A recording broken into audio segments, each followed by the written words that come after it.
Beaucoup pensent que la cinématique est une notion difficile. Alors, j'ai décidé de lancer une série de vidéos pour démystifier cela.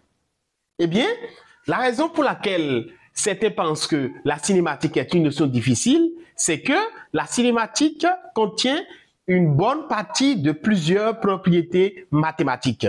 Et aujourd'hui, nous allons apprendre à utiliser les notions de dérivée première et dérivée seconde pour déterminer les coordonnées du vecteur vitesse instantanée et du vecteur accélération instantanée. On commence. Eh bien, nous avons un vecteur position ici. Donc, nous allons commencer avec le vecteur vitesse instantanée. Voilà la notation. Il faut bien garder la notation.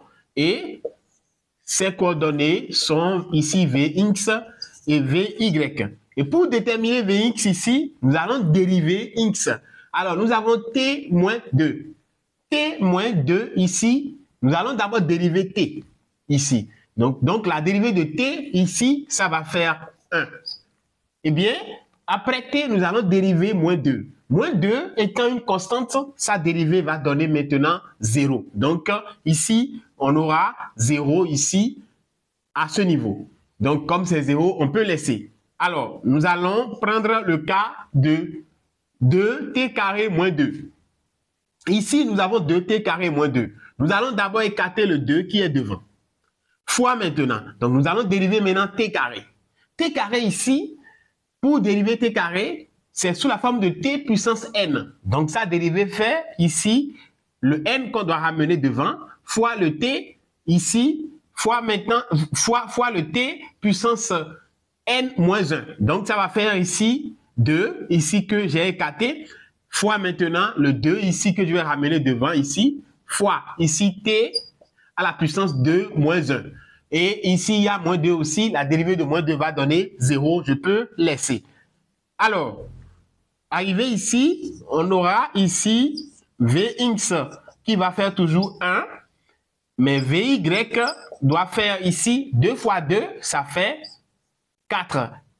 T, 2 moins 1, ça fait 1.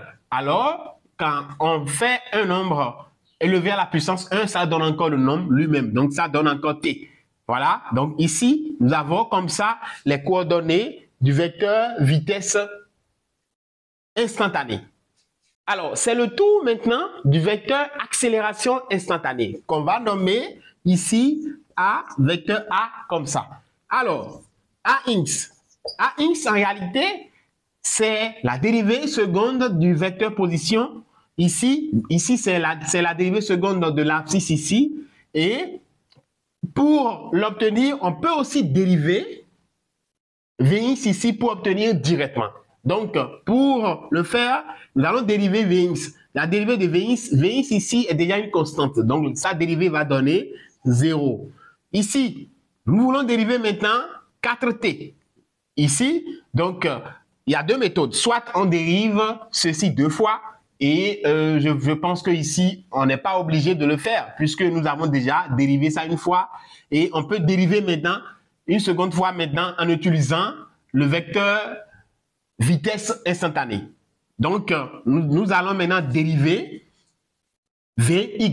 La dérivée de Vy ici, c'est égal à 4t. Vy, ça fait 4t. Donc, sa dérivée, ça va donner, d'abord, nous mettons la notation de AY ici. Donc, la dérivée de 4t. 4t ici, c'est sous la forme de AT. AT. Et lorsqu'on veut dériver AT, ça fait A. Ici. Donc, la dérivée de 4t, ça va faire ici 4. Donc, voilà les coordonnées du vecteur accélération instantanée. Alors, si toi aussi, tu as des difficultés en cinématique, je t'invite à t'abonner afin de suivre les autres vidéos de la série de vidéos sur la cinématique.